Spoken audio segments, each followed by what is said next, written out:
Nobody leaves this building. The word stopped everyone in the conference room.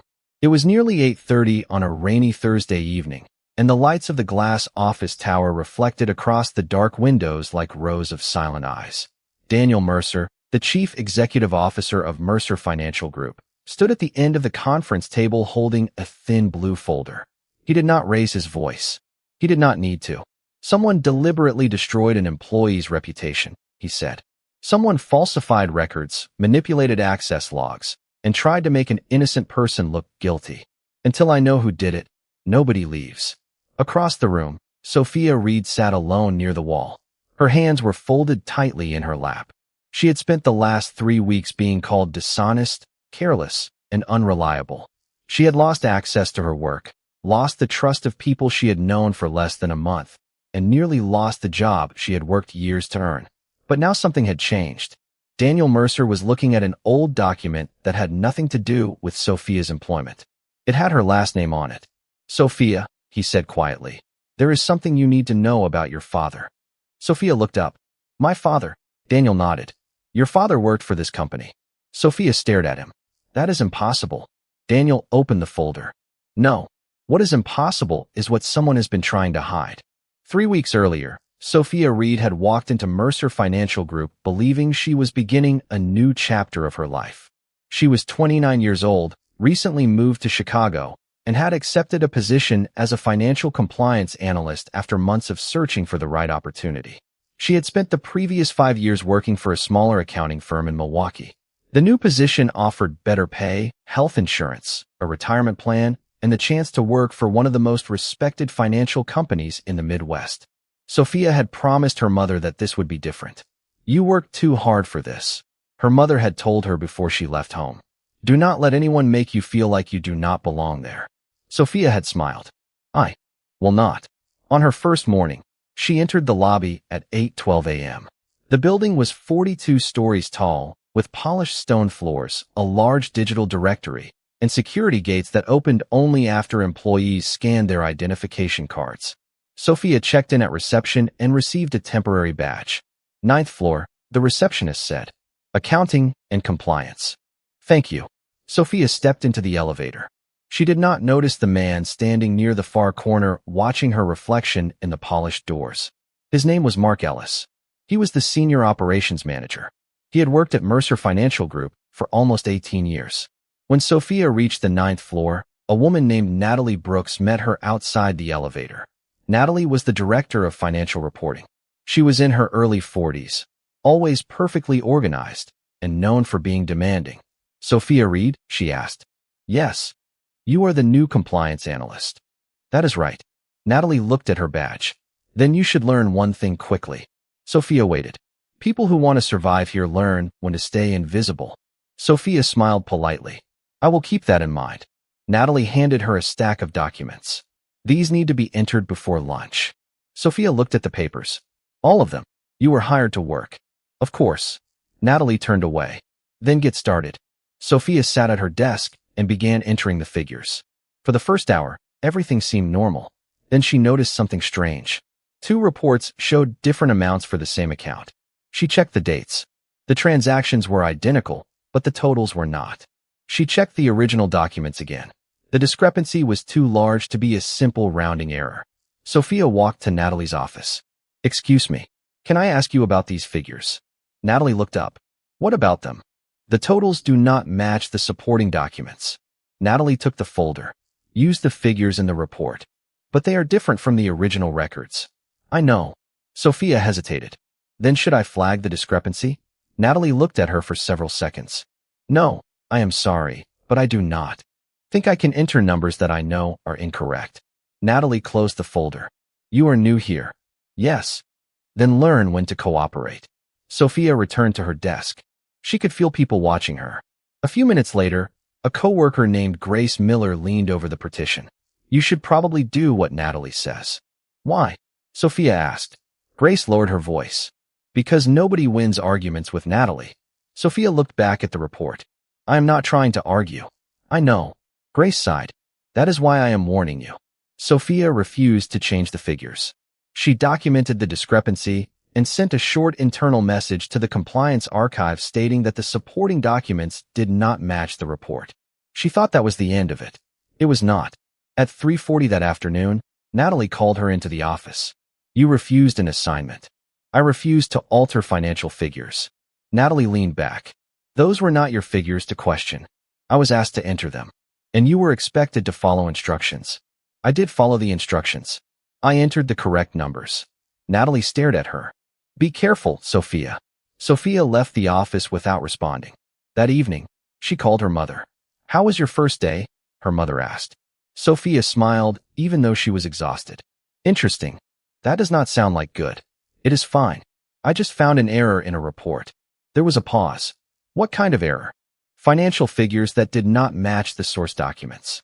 Her mother became unusually quiet. Sophia, just be careful. Why does everyone keep saying that? Because sometimes the truth is not what people want to hear. Sophia laughed softly. Mom, it is a job. I know. I will be fine.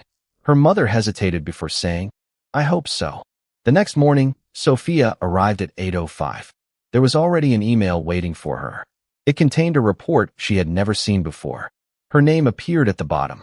Sophia read it twice. It showed a series of adjustments that had been entered under her employee identification number. She had not made any of them. She immediately checked the system. The activity log showed that her account had accessed the records at 6:47 p.m. the previous night. Sophia had left the building at 5:32 p.m. She had not returned. She walked to Grace's desk. Did you see me here last night? Grace looked confused. No, you left before I did. The system says I accessed these files at 6:47. Grace looked at the screen. That is strange. Before Sophia could say anything else, Natalie appeared. Sophia, my office. Sophia followed her. I did not create this report, she said immediately. Natalie placed the document on the desk. Your employee identification number is on it. I know. And your account accessed the files. I was not here.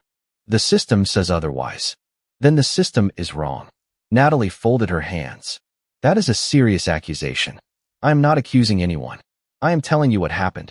Natalie looked at her. You have been here 2 days. I know.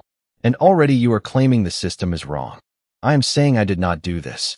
Natalie dismissed her with a gesture. Go back to your desk.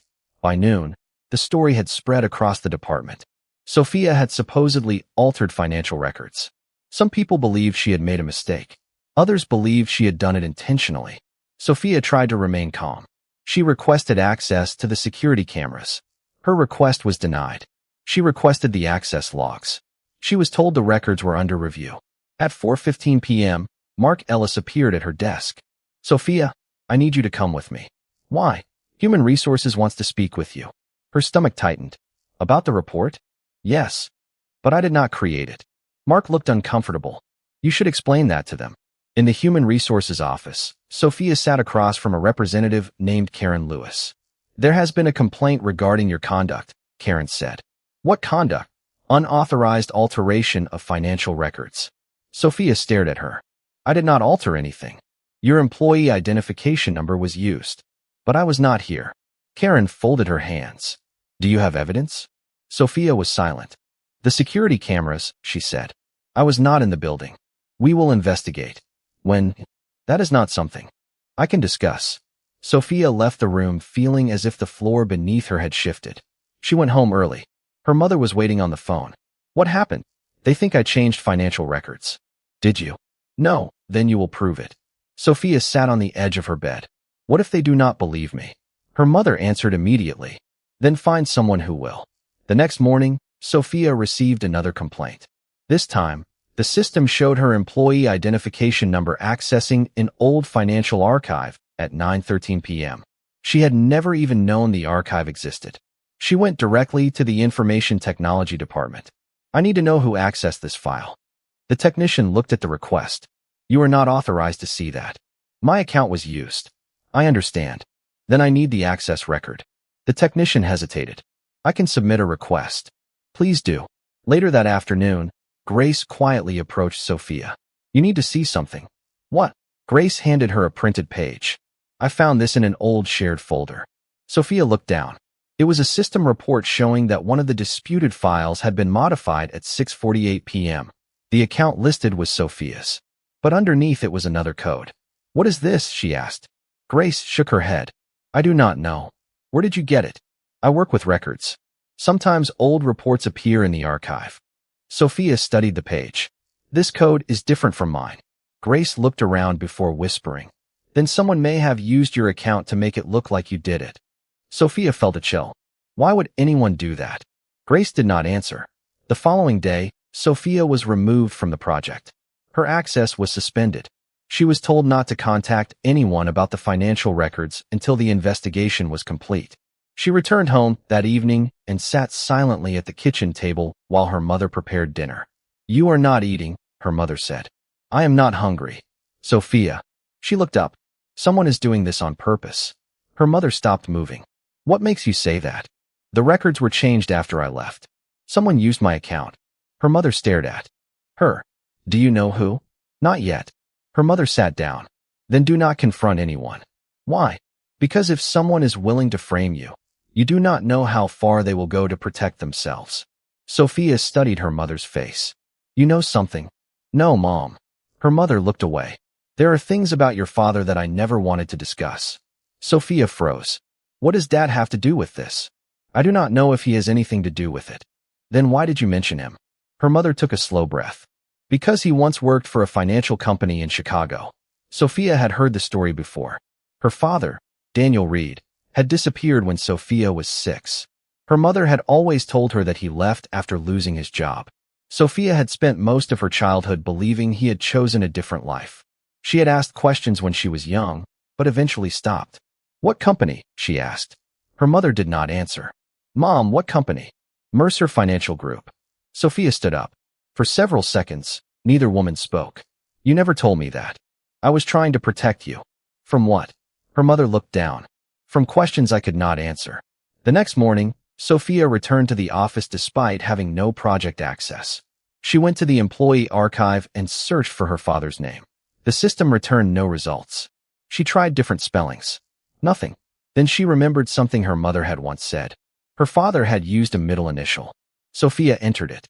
The system displayed one result. Daniel A. Reed. Employee status, former. Department, Executive Finance. Year hired, 2001. Year separated, 2006. Sophia stared at the screen. Executive Finance. Her father had never been an ordinary accountant. He had been a senior executive. She opened the employee record, but the system blocked the file. Restricted. A voice behind her said, "You should not be looking at that." Sophia turned. It was Daniel Mercer, the chief executive officer. She had seen him only once before, from across the lobby. "I am sorry," Sophia said. "I was looking for my father." Daniel looked at the screen. His expression changed. "What was his name?" "Daniel Reed." The older man became completely still. "Your father was Daniel Reed?" "Yes." He looked at her for several seconds. "Come with me." Sophia followed him to his office. He closed the door. "How much do you know about your father?" "Not much." "What did your mother tell you?" "That he lost his job and left." Daniel shook his head. "Your father did not leave this company because he failed." Sophia's eyes narrowed. "Then why did he leave?" Daniel walked to a cabinet and removed an old folder. "Because he discovered something that someone wanted buried." Sophia looked at the folder. "What?" Daniel opened it. Inside were financial reports dating back more than 20 years. "Your father discovered missing funds." Sophia felt her heart race. "How much?" "Enough to expose several people." "Who?" Daniel did not answer immediately. "Your father believed someone inside the company was moving money through a network of accounts. He reported it." "What happened?" "The investigation was stopped." "By whom?" Daniel closed the folder. "That is what I have been trying to prove for 20 years. Sophia stared at him. "You knew my father?" "I knew him very well." "Then why did you never tell me?" Daniel looked down. "Because your father asked me not to." "He asked you not to tell me?" "He asked me to protect you." Sophia struggled to understand. Why would he think I needed protection? Daniel looked at her. Because he knew someone was watching him. Sophia stepped back. "My father did not abandon us." Daniel shook his head. "No, then what happened?" "I do not know everything." "But you know something." Daniel opened another drawer. "Your father left this with me." It was a handwritten letter. The paper was old and slightly yellowed. Sophia looked at the signature. Daniel read.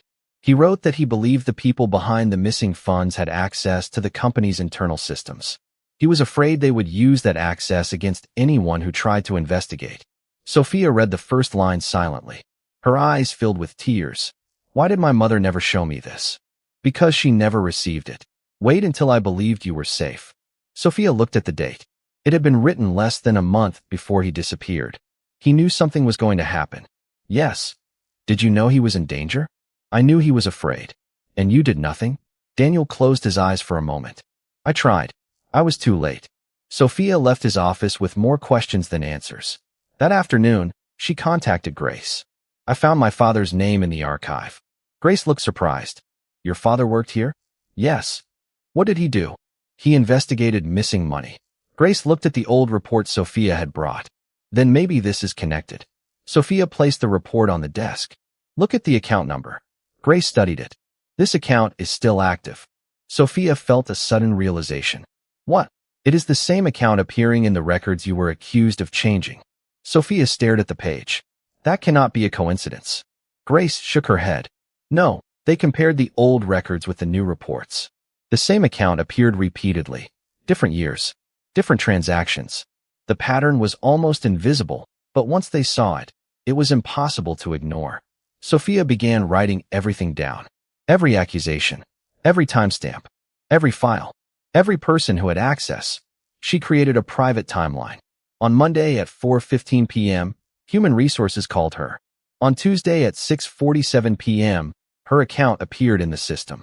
On Wednesday at 9:13 p.m., another file was accessed. On Thursday, her project access was removed. Then she noticed something. Every suspicious access happened shortly before or after a complaint was filed against her. Someone was not simply altering records. Someone was creating a pattern designed to make her look guilty. They were building a case against me, she whispered. Grace nodded. But why? Sophia looked at the old account number. Because I found something I was never supposed to see. The next clue came from the security department. A technician named Aaron Blake quietly contacted Sophia. I was told not to discuss this, he said. But I think you deserve to know. He showed her an access report. Your account was used from 3 different terminals. Sophia stared at the list. 3. Yes. Where? Your workstation, a conference room terminal, and an executive office terminal. Which executive office? Aaron hesitated. I cannot tell you that without authorization. Then tell me the terminal number. He did. Sophia checked the location map. The terminal belonged to an office on the 23rd floor. Mark Ellis had access to that floor. Natalie Brooks did too. So did Daniel Mercer. Sophia felt the first real suspicion settle over her. Who authorized the access? Aaron shook his head. That is the strange part. The authorization code is old. How old? It was retired years ago. Whose code was it? Aaron looked at her. Victor Hale. Sophia recognized the name. My father's colleague. Yes. Is he still with the company? Aaron shook his head. Not officially. What does that mean? His employment record says he left in 2007. Sophia stared at the report. Then why is his authorization code being used now? Aaron did not know. Sophia took the information to Daniel Mercer. Victor Hale, she said. Daniel's expression immediately changed. Where did you hear that name? His authorization code is being used. Daniel stood. That code should be impossible to activate. But it was. Daniel looked at the report. Someone is using an old authorization. Why? Because old authorizations were tied to executive permissions. So whoever uses it can access records they should not be able to see. Daniel nodded. Exactly. Sophia asked, where is Victor Hale? Daniel was silent. He left the company years ago. Is he alive? Yes. Where is he? Daniel looked at her. I do not know. But Sophia noticed something. Daniel had answered too quickly. You do know? She said. No, you do. Daniel turned toward the window. Your father trusted Victor. Was Victor involved in the investigation? Yes. Then maybe he knows what happened to my father. Daniel did not respond. The next day, Sophia received an anonymous envelope at home. Inside was a photocopy of an old letter. It contained only one sentence. If anything happens to me, follow the account ending in 4721. Sophia recognized the account immediately. It was the same account appearing in the modern records. She called Daniel. Where did this come from? He asked. Someone sent it to me. Do not show it to anyone. Why? Because now they know you are looking. Sophia felt fear, but she also felt something else. Determination. She was no longer trying only to save her job. She wanted to know what had happened to her father. She wanted to understand why a 20-year-old mystery had suddenly appeared in her life. And she wanted the truth. She and Grace began reviewing the old financial records.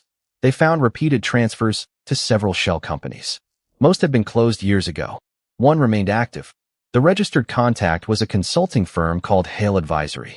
Victor Hale, Grace said. Exactly. Sophia searched the company registry.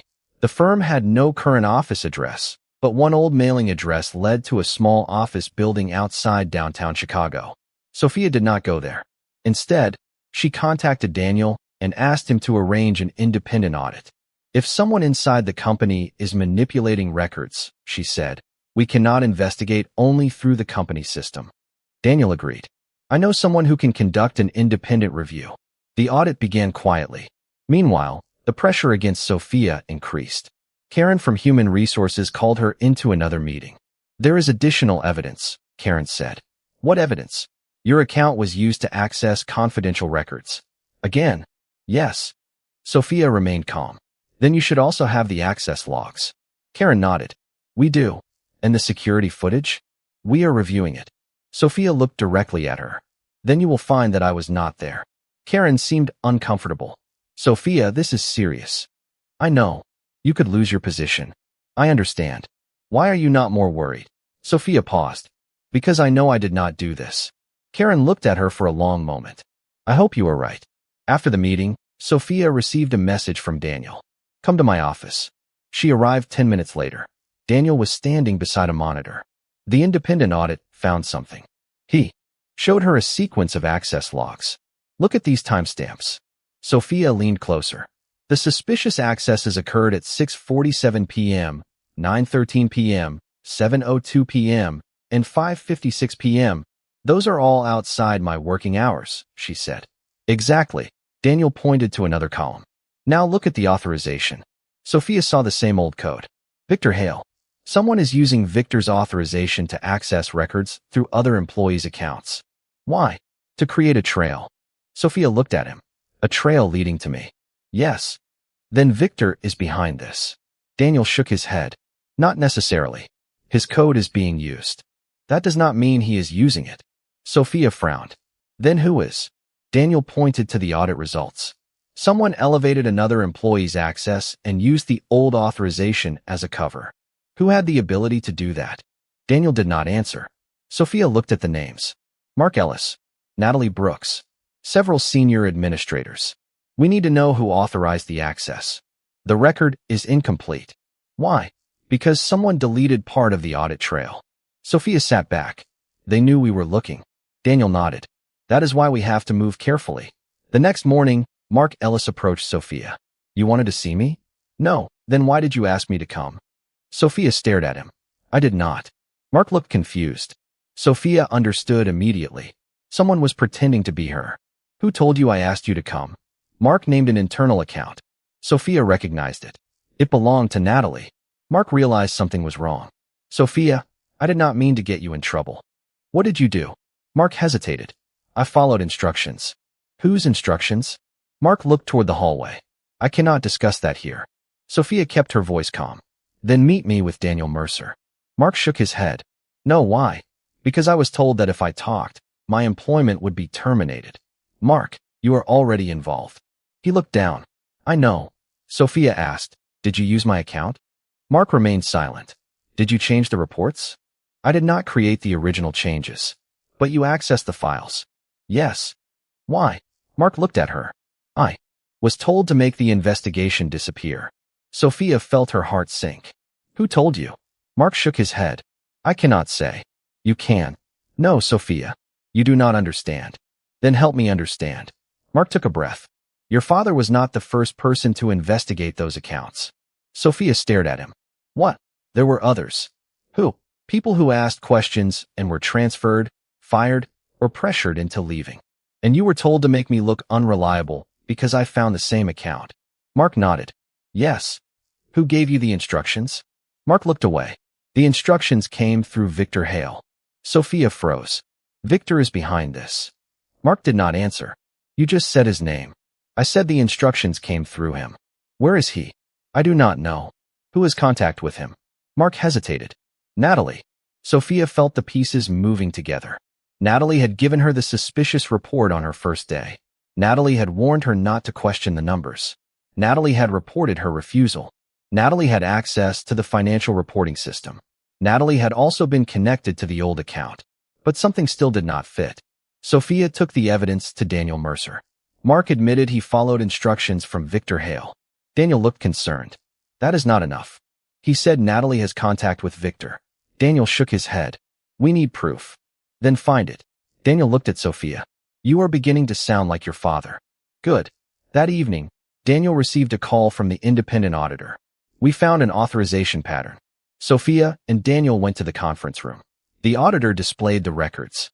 The old authorization was activated repeatedly, but the actual changes were approved through a newer administrative account. Whose account? Daniel asked. The auditor enlarged the record. Sophia saw the name. Natalie Brooks. Daniel stared at the screen. That cannot be. Sophia remembered the first day. She knew the numbers were wrong before I told her. The auditor nodded. And her account was active every time your account was used. Sophia looked at Daniel. Then Natalie framed me. It appears that way. But before they could continue, another record appeared. There is one more thing, the auditor said. Natalie was not the final authorization. Sophia looked at the screen. A second name appeared above hers. Evelyn Carter. Sophia did not recognize the name. Daniel did. He became silent. Who is Evelyn Carter? Sophia asked. Daniel closed his eyes. The former chief financial officer. Former. She retired 12 years ago. Then why does she have authorization? She should not. The auditor pointed to the records. Her authorization has been active for months. Sophia felt the room grow quiet. Someone above Natalie is controlling the process. Daniel nodded. Yes. The mystery had become bigger than they had imagined. The following morning, Daniel called Natalie into his office. Sophia was there. So was the independent auditor. Natalie entered with a calm expression. You wanted to see me? Daniel closed the door. Yes. Natalie looked at Sophia. Is this about the investigation? It is, Daniel said. We found unusual activity in your account. Natalie remained composed. I have no idea what you mean. The auditor placed a report on the table. Your credentials were used to approve changes to account 4721. Natalie glanced at the page. That does not prove I made them. Sophia said no. But your account was used every time my account was used. Natalie looked at her. You are accusing me. I am asking questions. You have been looking for someone to blame since your first week. Sophia remained calm. Why did you tell me not to report the discrepancy? Natalie's expression changed slightly. Because it was not your responsibility. Why did you know the figures were wrong before I told you? Natalie did not answer. Daniel asked, why is your account connected to the old authorization belonging to Victor Hale? Natalie stood. I want legal counsel. Daniel nodded. You may have one. Natalie left the room. Sophia watched her go. She knows something. Daniel nodded. Yes. But before they could investigate further, Mark sent Sophia a message. I need to tell you something. Meet me downstairs. Sophia went to the lobby. Mark was waiting near the reception desk. I found the person who gave Natalie the instructions, he said. Sophia stared at him. Who? Mark handed her a folded paper. Read this. Sophia opened it. It contained an internal authorization number. She recognized it. It was connected to Evelyn Carter. How did you get this? I found it in an old archive. Why did you not tell Daniel? Mark lowered his voice. Because Daniel was not the person who brought Evelyn back into the system. Sophia looked at him. Who did? Mark shook his head. I do not know. Then what do you know? Mark took a breath. Your father discovered that money was being moved through accounts controlled by people who officially did not exist inside the company. Evelyn was one of the people who knew. Was she involved? I do not know. Then why was her authorization used? Because someone needed access to the old records. Sophia looked at the paper. And they used my account to make me look guilty. Mark nodded. Yes. Why me? Mark hesitated. Because of your father. Sophia felt a wave of anger. They knew who I was before I started working here. Mark nodded. Yes. How? Your employment application included your father's name as an emergency contact. Sophia remembered. Her father was not listed as an emergency contact. Her mother was. That is not possible. Mark looked confused. Then someone already knew. Sophia returned to Daniel's office. Someone knew who I was before I started. Daniel looked at her. How? That is what we need to find out. Daniel opened the old personnel files. They discovered something disturbing. Sophia's application had been reviewed by a senior administrator before Human Resources officially processed it. The reviewer was Evelyn Carter. She retired 12 years ago, Sophia said. Why would she review my application? Daniel had no answer. Then Sophia noticed a handwritten note attached to the file. It contained 3 words. Do not hire. Sophia stared at it. Someone tried to stop me from getting this job. Daniel nodded. And someone else approved it anyway. Who? Daniel looked at the authorization signature. Me. Sophia looked at him. You hired me. Yes. Why? Daniel hesitated. Because I saw your last name. Sophia was stunned. You knew? I suspected. Then why did you not tell me? Because I wanted to see whether the past had truly returned. Sophia stared at him. You used me as a test. Daniel looked ashamed. I thought I could protect you. You could have told me. I was afraid that if I told you too soon, whoever was watching would know. Sophia turned away. You should have trusted me. Daniel nodded. You are right. For the first time, Sophia understood that everyone around her had been making decisions about her life without telling her the truth. Her mother had hidden her father's history. Daniel had hidden his knowledge. Mark had followed instructions. Natalie had concealed information. And somewhere in the background, someone had spent years keeping the same secret alive. The independent audit continued. 2 days later, the auditors found a hidden connection between the old financial records and a consulting company, Hale Advisory. But the company was not controlled by Victor Hale. It was controlled by Evelyn Carter. Sophia looked at Daniel. Then Victor was not the mastermind. Daniel shook his head. No, he was being used as a cover. Exactly. They contacted Victor Hale through an old legal address. He agreed to speak with them. He arrived at the office the following afternoon, looking older than Sophia had imagined. When he saw her, he stopped. You are Daniel Reed's daughter. Sophia nodded. You knew my father. Victor sat down. I did. Where did he go? Victor looked at Daniel. You never told her? Not everything. Victor sighed. Your father disappeared because he believed someone was going to destroy the evidence he had collected. Did he leave? No, Sophia stared at him. What does that mean? He left Chicago under another name.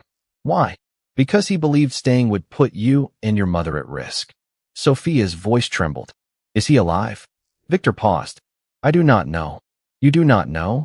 The last time I heard from him was 20 years ago. Sophia looked down. Then why did you let me believe he abandoned us? Victor looked devastated. Because your father asked us. To keep you away from the investigation. Us. Daniel. Me. Your mother. Sophia looked at Daniel. My mother knew? Daniel nodded slowly. She knew he was alive when he left. Sophia closed her eyes. The truth hurt, but it also answered the question she had carried her entire life. Her father had not simply walked away. He had disappeared because he believed he could protect them. Victor continued. Your father gave me a list of accounts. He believed the missing money was not the real secret. Sophia looked up. Then what was? The money was being used to buy silence. Silence about what? Victor looked at Daniel. That is what we never discovered. Daniel said, until now. The auditor entered the room, carrying another file. We found something. Inside were old correspondence records showing payments made to several people who had left the company under unusual circumstances. One name appeared repeatedly. Evelyn Carter. Sophia looked at Victor. She knew. Victor nodded. Yes. And she knew my father was investigating. Yes. Then why did she wait 20 years? Victor answered quietly. Because she believed the evidence was gone. Sophia looked at the modern records. Until I found the account. Exactly. The pieces finally aligned. Evelyn had not simply wanted to protect old financial records. She wanted to prevent anyone from discovering that the same network had continued operating through new companies and old authorization codes. Sophia's arrival threatened that secrecy because she had noticed the same account her father had investigated decades earlier.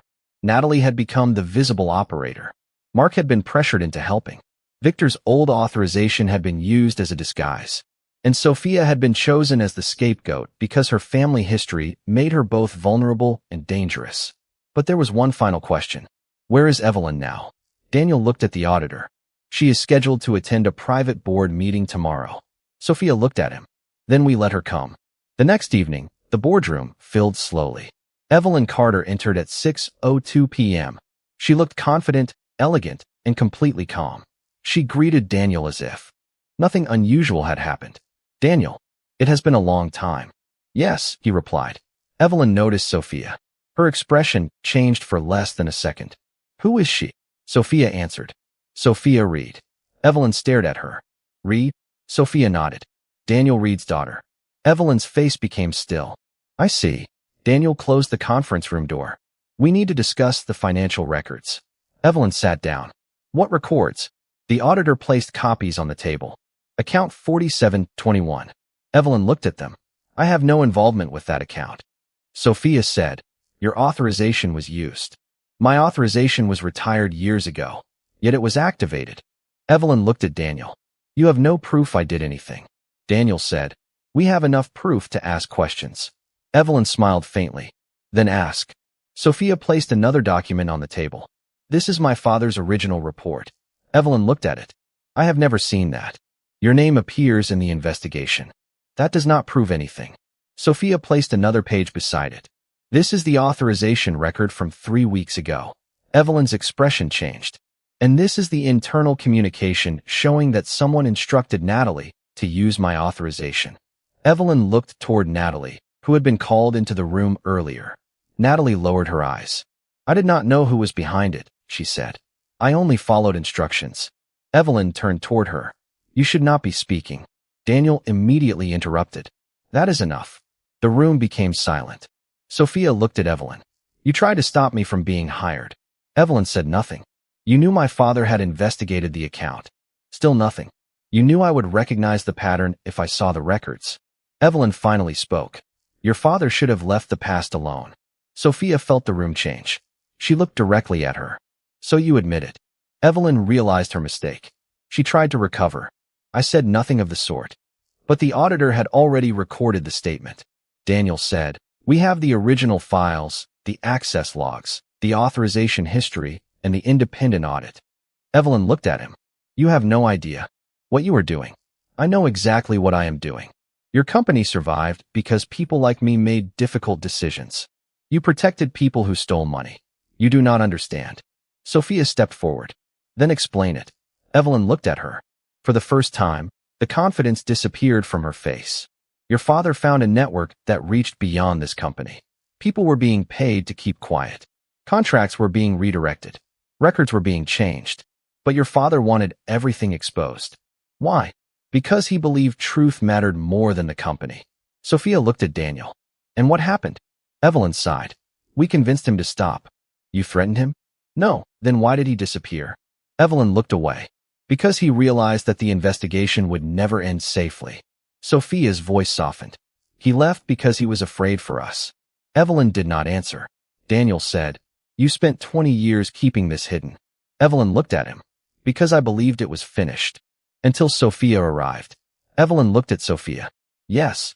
Sophia finally understood. Her first day at Mercer Financial Group had not been a coincidence. The report had not been a mistake. The accusations had not been random.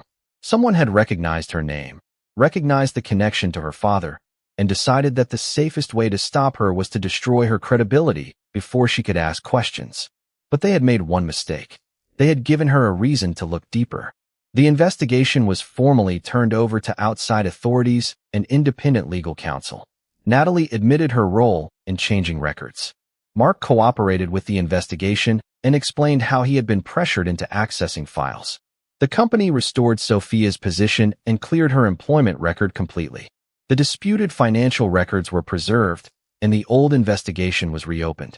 But Sophia cared about something more personal.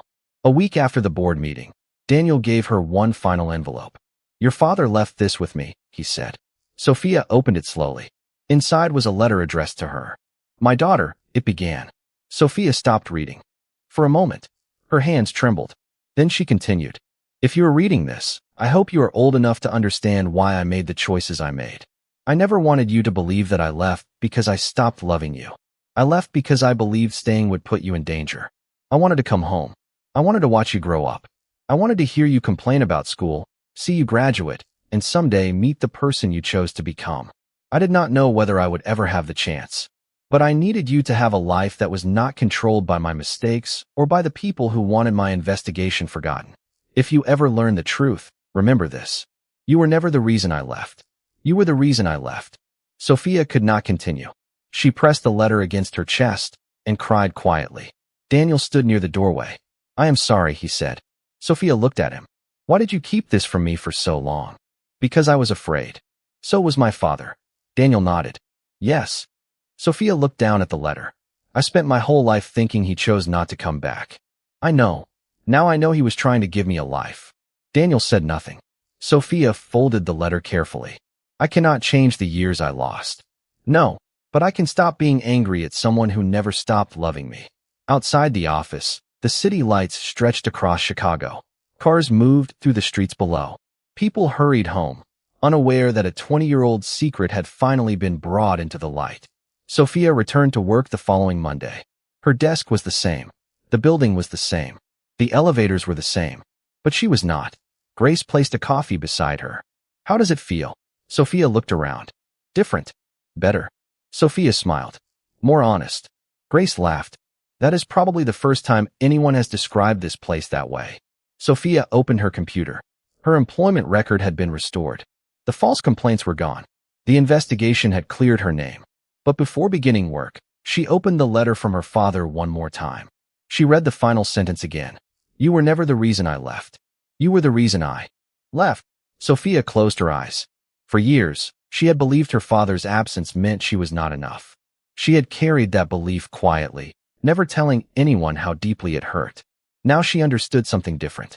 Sometimes the truth does not erase the years you spent believing a lie. It simply gives those years a different meaning. Sophia looked through the glass wall at the Chicago skyline. The same city that had once taken her father away had given her the chance to uncover the truth he had spent his life protecting. And for the first time, she did not wonder why he had left. She wondered how much courage it must have taken for him to leave everything he loved behind, so that his daughter could one day have the freedom to discover who she really was. The past had finally stopped controlling her future. And the woman everyone had tried to make disappear had done the one thing they never expected. She stayed, she asked questions, and she refused to lie. In the end, that was what exposed everything.